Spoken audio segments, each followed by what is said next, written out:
We are here today to announce that all 4 women whose remains were discovered in Gilgo Beach last month have been positively identified. The victims are Maureen Brainard-Barnes of Norwich, Connecticut, 25 years old, last seen in July 2007 in New York City. Melissa Barthelemy of the Bronx, New York, 24 years old, last seen in July 2009 in the Bronx. Amber Costello of North Babylon, New York, 27 years old, last seen in September 2010 in North Babylon. And previously announced Megan Waterman of Scarborough, Maine, 22 years old, last seen in June 2010 in Hauppauge, New York. It does appear to us at this time that the same person or persons are responsible for all of these murders. They were killed in another location, and their remains were transported to the Gilgo Beach area that you see over there. All of them were self-employed in the escort business. They were prostitutes. They were soliciting their services on Craigslist and other websites found on the internet. We believe that each of the 4 victims met their prearranged client or clients shortly before their deaths, and that their deaths are a direct result of their business as prostitutes. As the Commissioner mentioned, we are hopeful that people will come forward with to any of the addresses that the Commissioner gave. I sincerely hope that people who are engaged in a similar business as these 4 young women would come forward. They certainly must have some information, anything that they may deem to be significant, or even something that they may deem to be insignificant may be significant to us.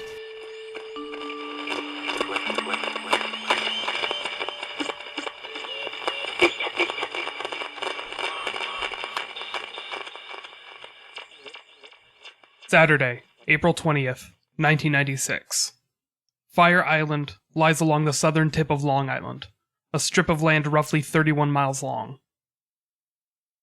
The island only has a few hundred permanent residents, but it features a thriving vacation population that surges in the spring and summer months.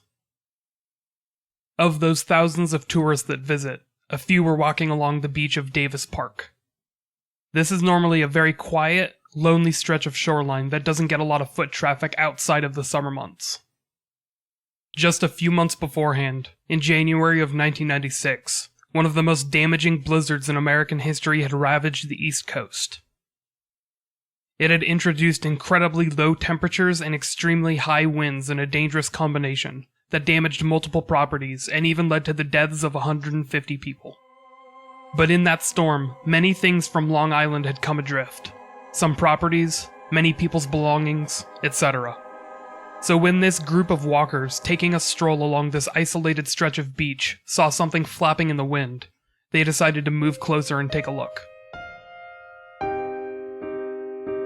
Much to their horror, it was a plastic bag, and inside of that bag was a set of legs belonging to a woman. The toenails on the feet had recently been painted red. Whether these legs, wrapped together in a plastic bag, had been placed on that specific beach or simply washed up in the months beforehand is unknown. However, they were the first sign of a killer, found 15 years before other pieces of the puzzle would be uncovered just miles away.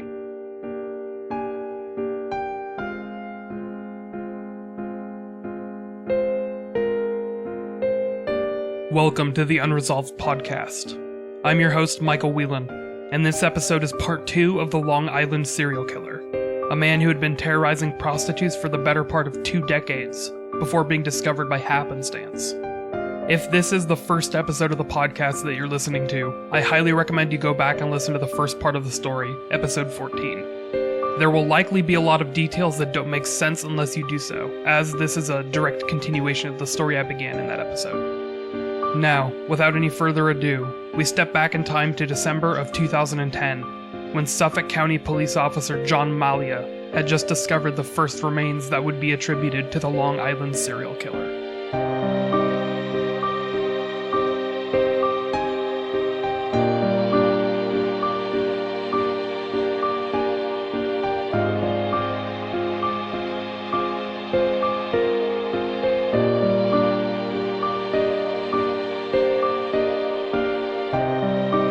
Officer Mallia had been using the Oak Beach area that prostitute Shannan Gilbert disappeared from to help train his veteran canine officer, Blue. He had started these training exercises in the summer months shortly after Shannan's disappearance, with no luck finding her tracks whatsoever. However, in December of that year, nearly 7 months after Shannan had disappeared into the night, screaming and begging for help from a supposed group of killers, Mallia followed the tracking nose of his German Shepherd companion. Parked alongside the Ocean Parkway, which stretches across multiple islands off the southern coast of Long Island, Mallia and Blue traveled roughly 50 feet away from the highway into the thick bristle of brush.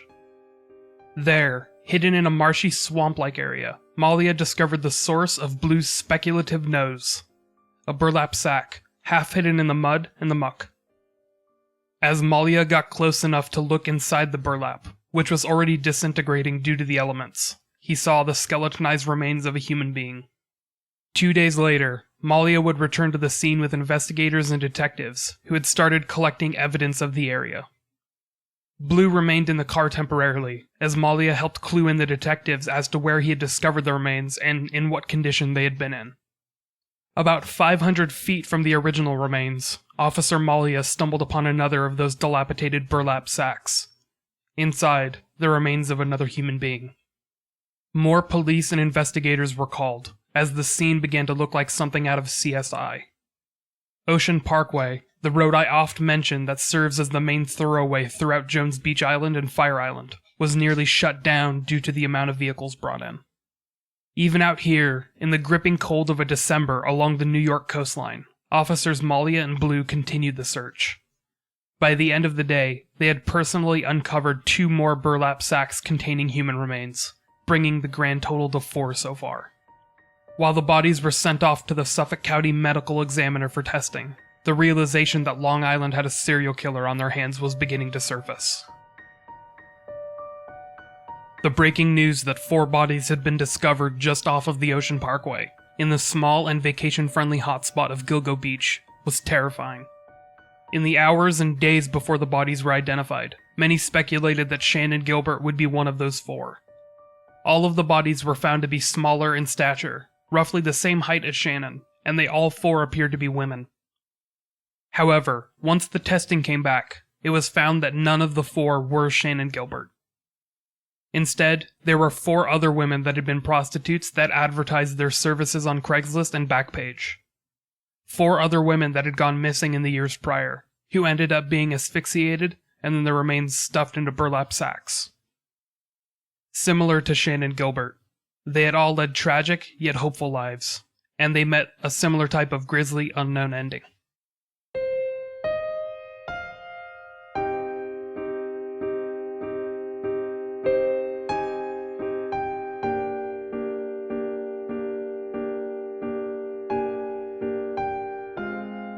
Maureen Brainard-Barnes was born on June 14, 1982.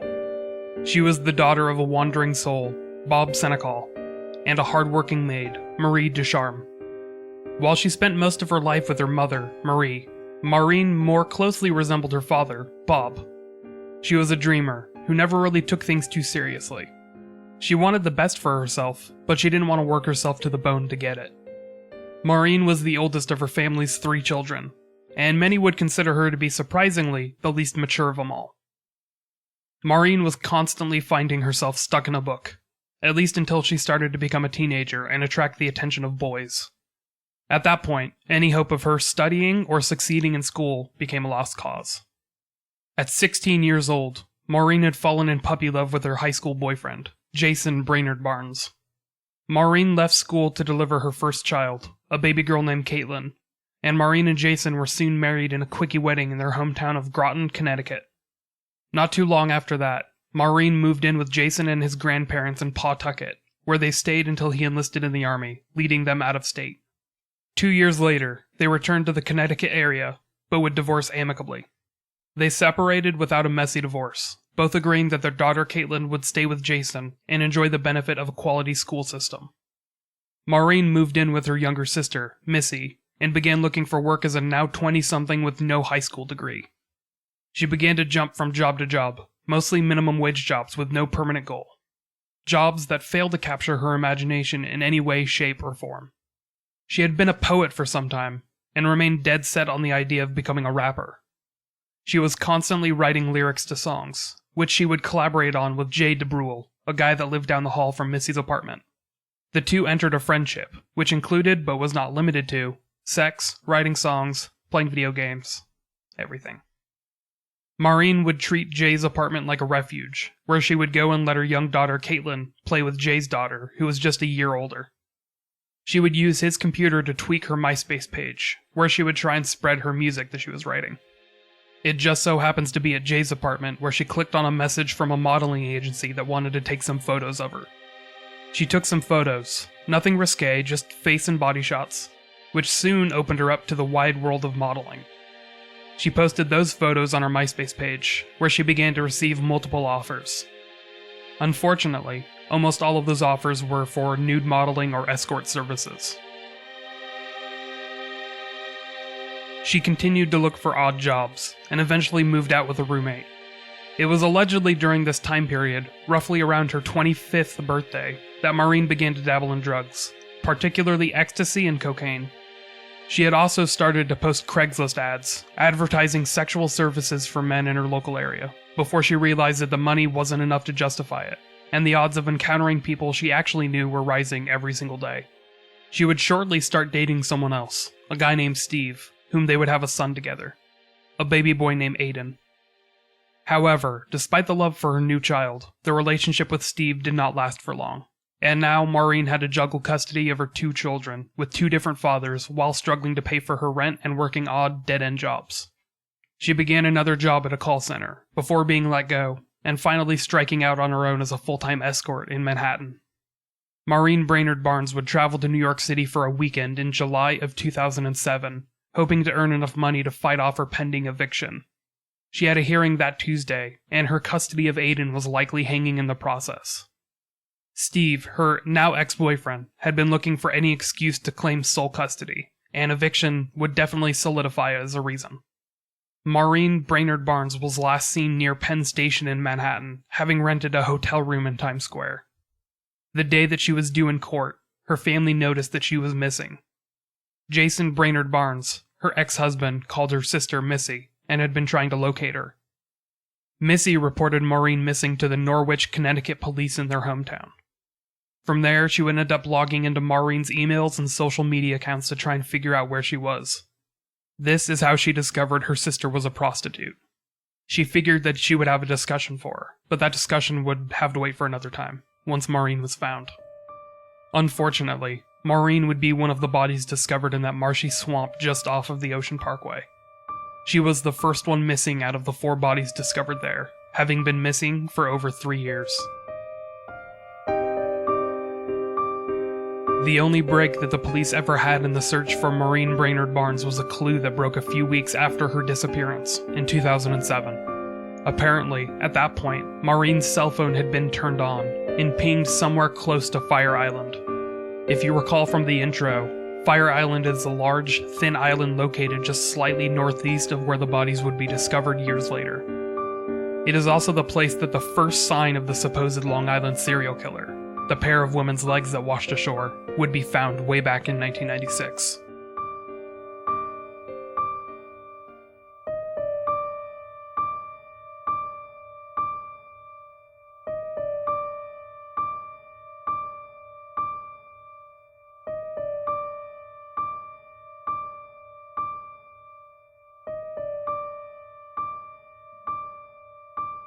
Melissa Barthelemy was born on April 14, 1985, in Buffalo, New York.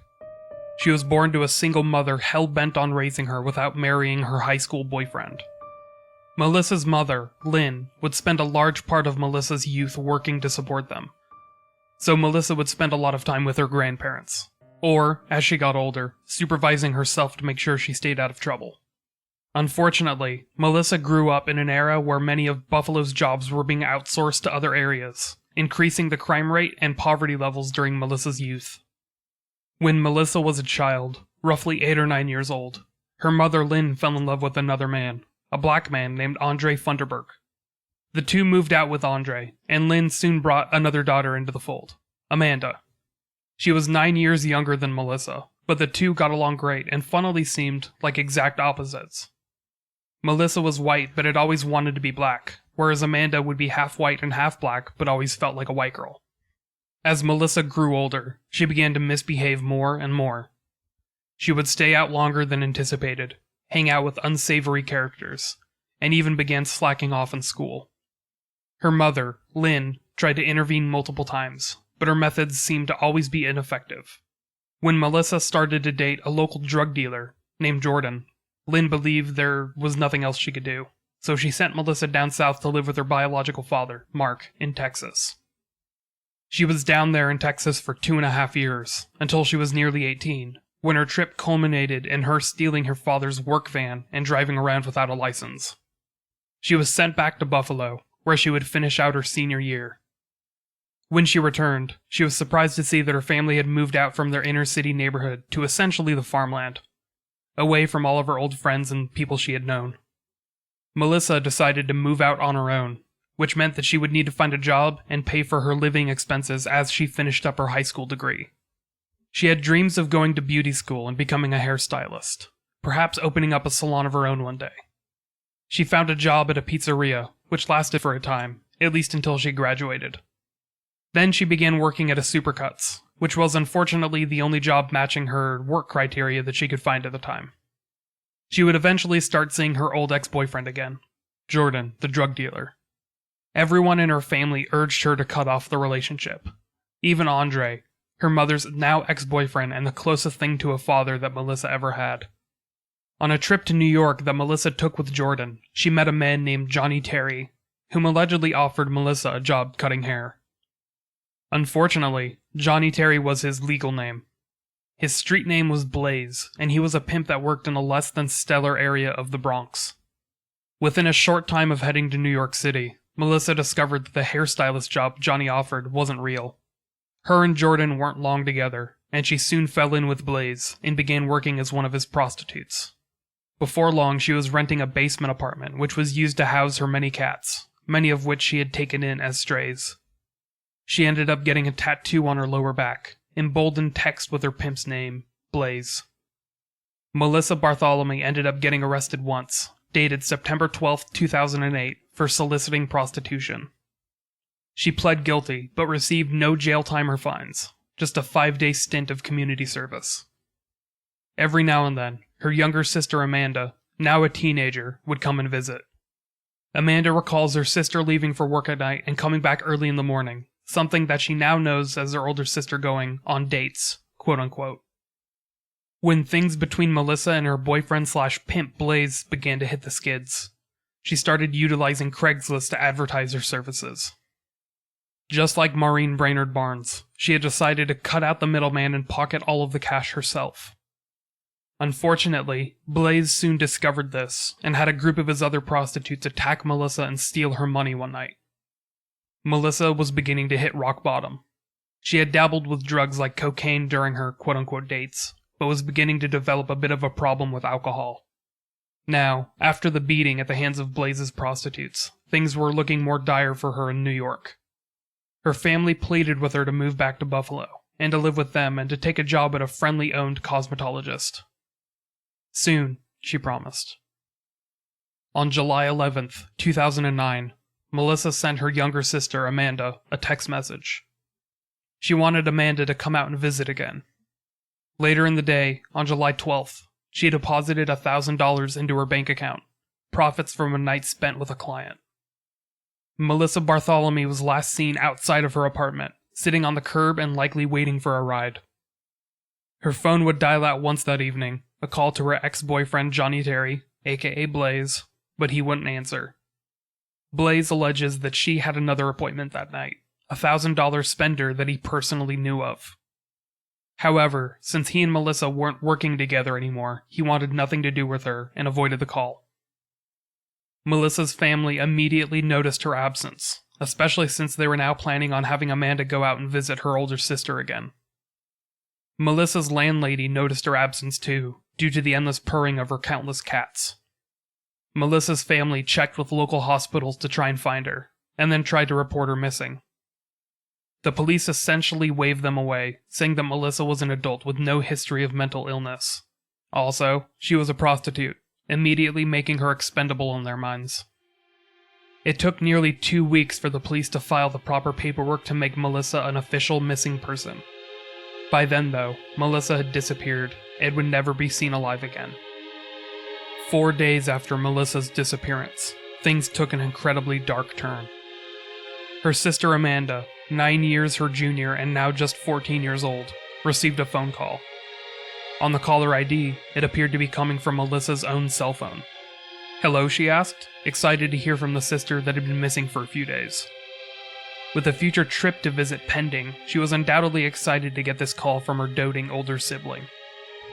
"Is this Melissa's little sister?" asked a voice. A male voice. The good feeling in Amanda's stomach immediately nodded and turned into fear. "Yes," she hesitantly responded. "Do you know what your sister is doing?" the man's voice asked. "She's a whore." And thus began a series of phone calls that Amanda would receive, all coming from Melissa's own cell phone. It is most likely these phone calls, which began just days after Melissa's disappearance, that finally kicked police into gear to consider her a missing person. They wouldn't file the necessary paperwork until 10 days after she was last seen, and at that point they pulled up her phone records to see what had been going on. Apparently, on the night of her disappearance, Melissa's phone had dialed her voicemail. This had allegedly occurred in the town of, forgive my pronunciation, Massapequa. This town lies just north of Jones and Gilgo Beach, where the bodies would be discovered, on the other side of Oyster Bay in mainland Long Island. Police immediately suspected Johnny Terry, Melissa's pimp and ex-boyfriend, who also went by the name of Blaze. He claimed to have had nothing to do with Melissa's disappearance, having an alibi in New York City. Over the following months, Amanda would continue to occasionally receive the terrifying phone calls. The man, who would only speak to her in his quiet, low voice, continued to torment and haunt her. He said that he knew where she lived. He called her a half-breed, in reference to the dark skin given to her by her father. He seemed to know details about her entire life, details he wouldn't have known unless he had been after Melissa for quite some time. In their last phone call before the story went public, he even told Amanda, "I'm watching your sister's body rot." Johnny Terry also claims to have gotten these phone calls by someone that knew details of him, his tattoos, his traveling habits, his work, etc. He claims the man on the other end of the phone sounded older and white, but also drunk, at least during the calls. Police followed through with this information and discovered that Terry did receive calls from a disposable phone, which was registered in the name Mickey Mouse. Terry's claim seems to be corroborated by what Amanda recalls, that the man on the other end of the line sounded white, and at least middle-aged.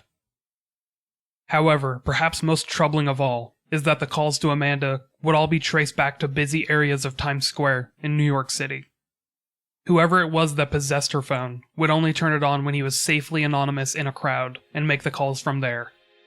Attempts to trace the caller and find his location failed multiple times, because he would only be on the line for a few minutes and immediately turn off the phone. When a local Buffalo TV station aired the information about the phone calls in an August 2009 piece, trying to find Melissa Barthelemy, the phone calls immediately ceased. The trail to find Melissa would go completely cold until December of the next year.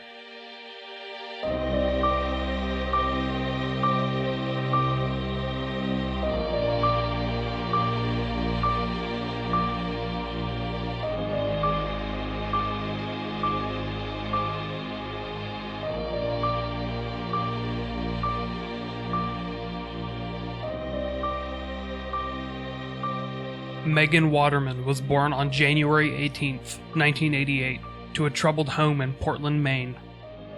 Her mother, Lorraine, had been a lifelong troubled alcoholic that was living with her ex-boyfriend, Greg, and his current girlfriend, Karen. Lorraine and Greg had already had a child together, a boy also named Greg, when Lorraine gave birth to Megan. The house itself was chaos, even outside of the relationship scenario. There were rumors of abuse, neglect, Lorraine's alcoholism becoming an issue, and so much more.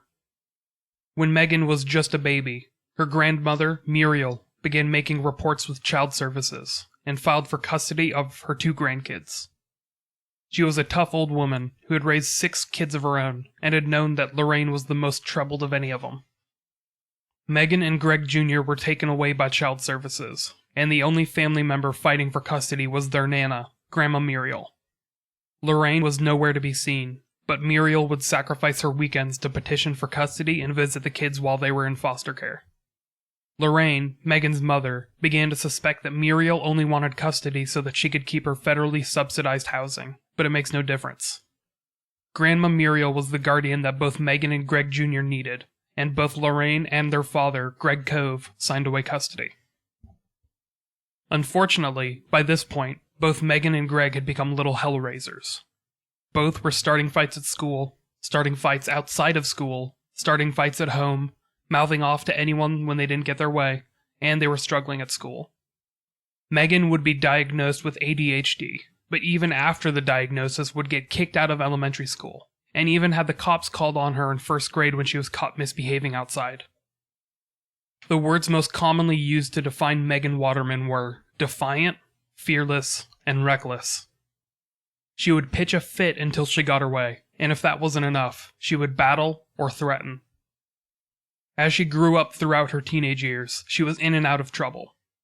She would become familiar with the local police officers for a variety of reasons, whether they be through fights with other girls or stealing from the local Walmart. She dropped out of school at 17, as she was in special ed classes at this time due to her behavior. It was at this age, 17, that Megan became pregnant. The father was a man nearly twice her own age, a hookup she'd had in a club bathroom. Megan began to get in touch with her mother again, as Lorraine had spent the better part of the last decade trying to get her life back in order while battling alcoholism. Megan would give birth to a baby girl in the summer of 2006, named Liliana. Things looked up for a time. Megan's issues began to ease away, and she finally seemed to calm down. She definitely loved her daughter Lily, that's for sure. But eventually that tough attitude she'd held as a teenager turned into an aggressive need to provide for her newborn daughter, and she began falling in with a rough crowd. Enter Akeem Cruz, also known as Vibe.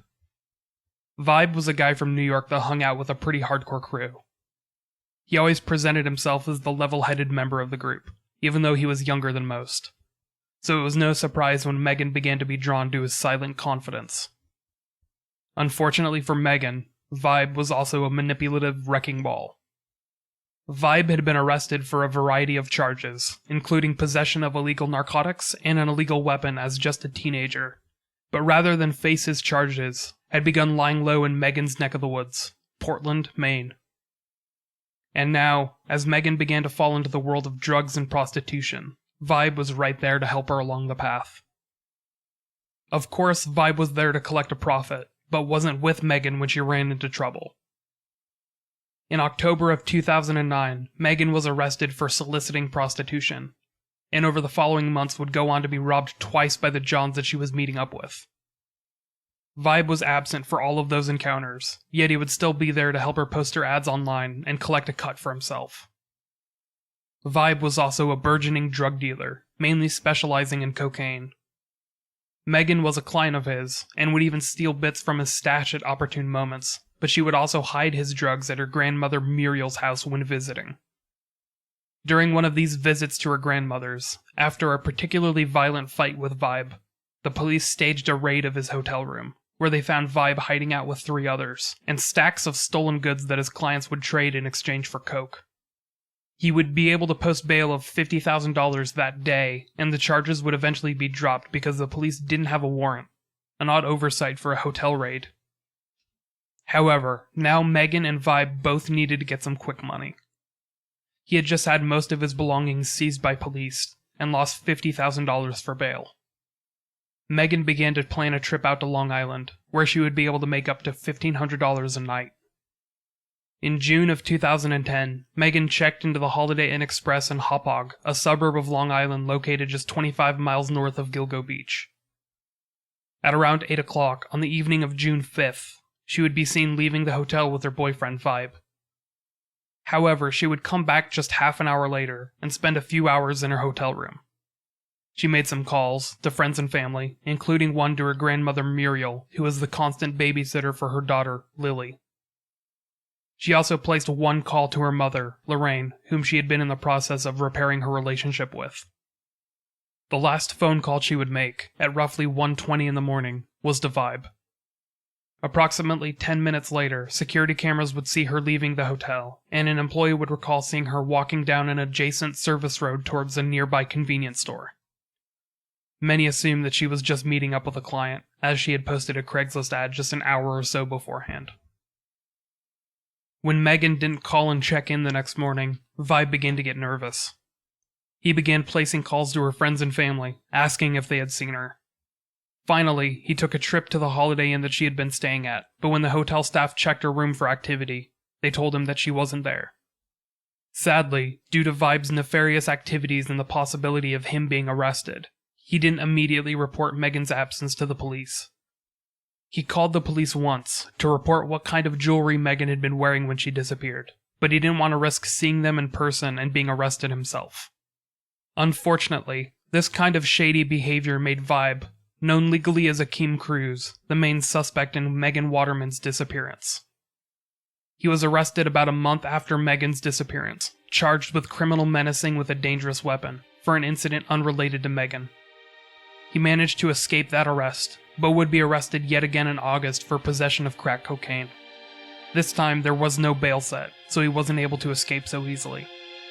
As Vibe sat in jail, waiting for his eventual hearings and court proceedings, Megan Waterman met the same fate as the other bodies found in the Gilgo Beach swamp. Strangulation, followed by a perpetual missing persons report as memories of her began to fade. And, unfortunately, she was not the last to go missing.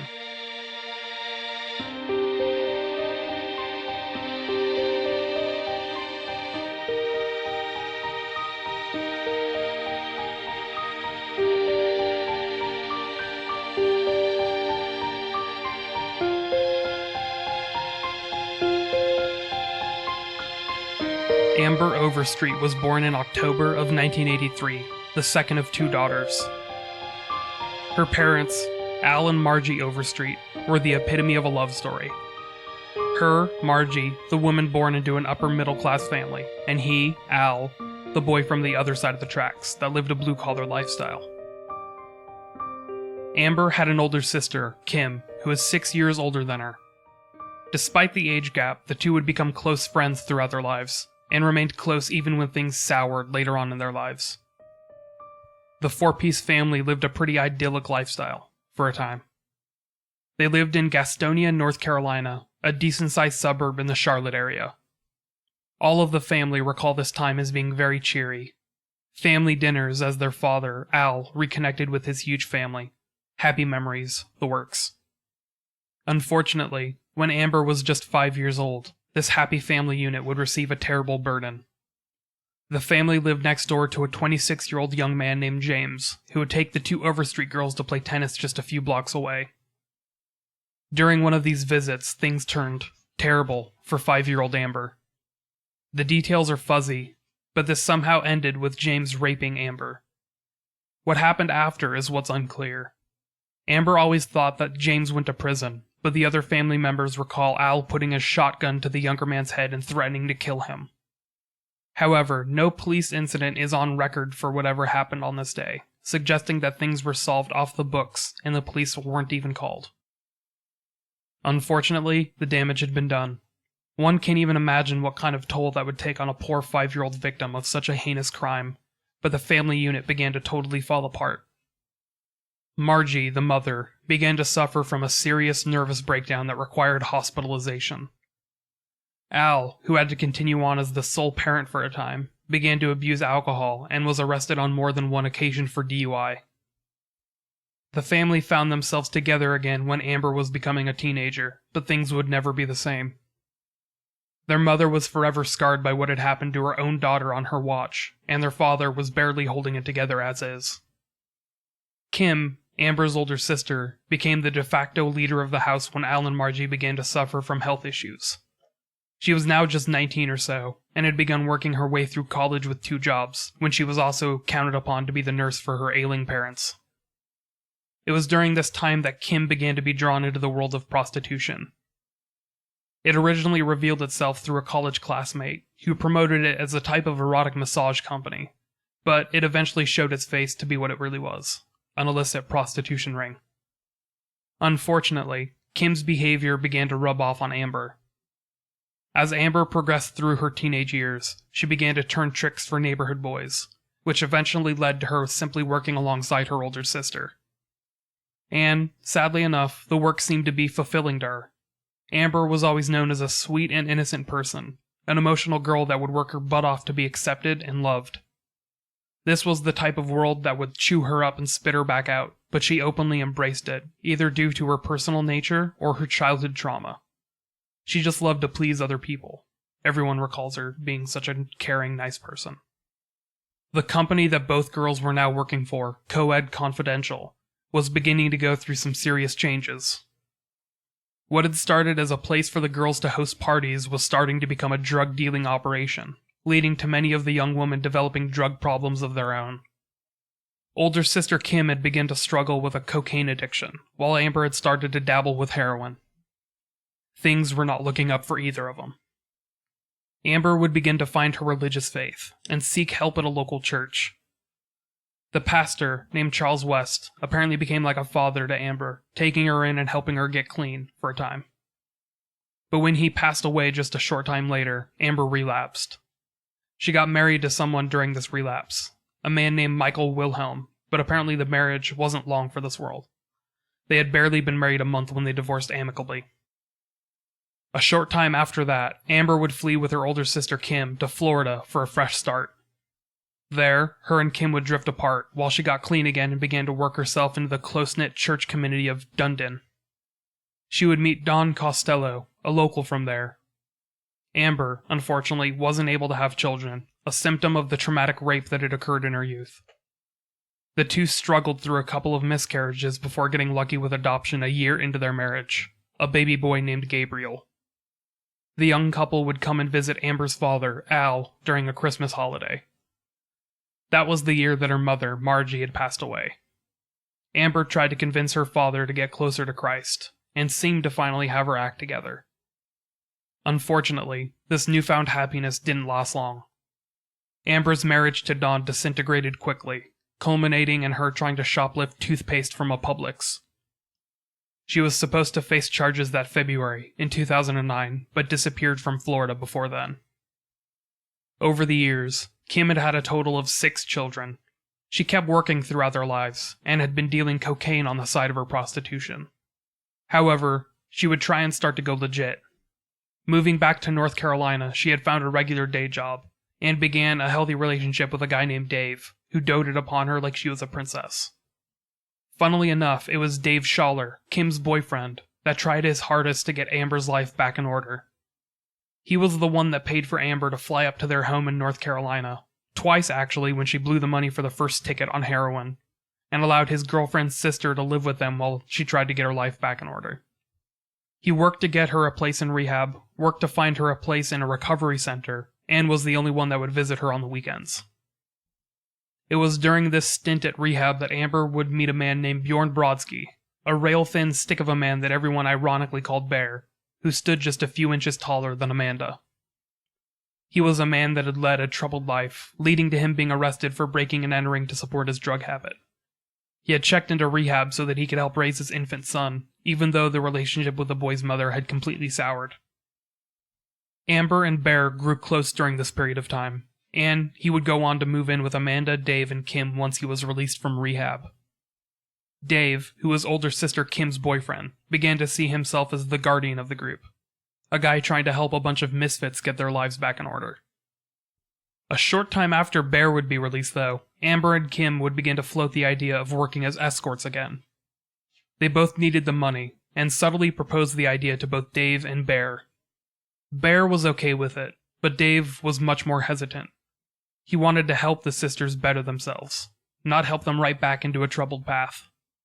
He agreed to help however he could, but he wouldn't take a dime from the money they made. He wanted them to get enough money to jumpstart a life and then get out of escorting altogether. They started posting ads for their services on Craigslist, and before long, money was rolling in. Amber was making over $1,000 a day, but before long, most of that would be funneled right back into their drug habit. All 4 members of the house, even Dave, who had never had a drug habit before, were now using. Dave, Amber, and Bear used heroin, while Kim kept smoking crack.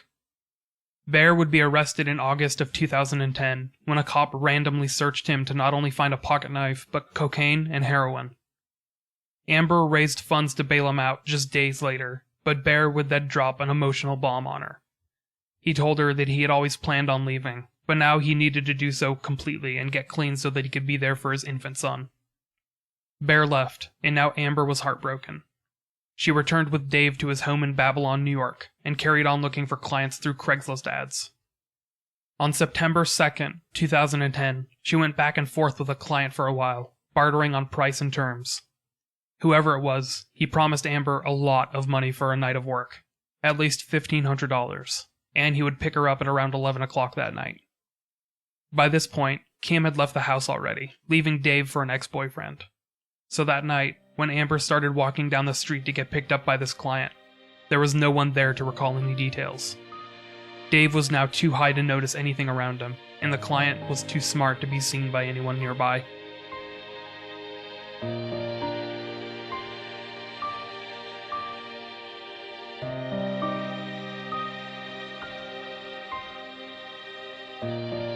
I wish I could tell you that there was a break in the case to find Amber Costello, but unfortunately, she was not even reported missing. What's most troubling about Amber Costello's disappearance is that she left Dave Schaller's house without a purse or even her cell phone. She left it all behind, implying that she trusted the client she had been speaking to. Perhaps he was a repeat customer or someone she knew, but he had gotten her to put her guard down for the evening in exchange for a decent payday. Her sister, Kim Overstreet, kept telling her ex-boyfriend Dave just to cool it. Amber would surface eventually. So they held off. After all, they didn't want cops sniffing around their house and find evidence of drugs or prostitution. So they just hedged their bets that Amber had run off with someone, or maybe even found a way out of their crummy lives. As days began to turn into months, no answers presented themselves. Kim began to wonder about a client she had had in the weeks before Amber's disappearance. A white guy who drove a truck and owned a tugboat business. Apparently, he had had a box of women's sexual devices and seemed rather aggressive. At one point, when he was with Kim, he held her throat and began to slightly choke her. Kim recalled this rough encounter after Amber's disappearance, and also recalled telling Amber about him as being an easy paycheck. She had no way of asking Amber whether she followed up on it, however. Unfortunately, no news would break in Amber's case until the 4 bodies were discovered by Officer John Mallia and his German Shepherd partner Blue. Wrapped in burlap, the bodies of all 4 women were found nearby each other, separated by just 1/10 of a mile or so between them. Whoever had put these women here had done so deliberately. Tests would come back and find that all 4 women had likely died of strangulation, and each of them had disappeared in close proximity to one another, meaning only one thing. There was a serial killer loose on Long Island, and unfortunately for the police, there were still more bodies to dig up.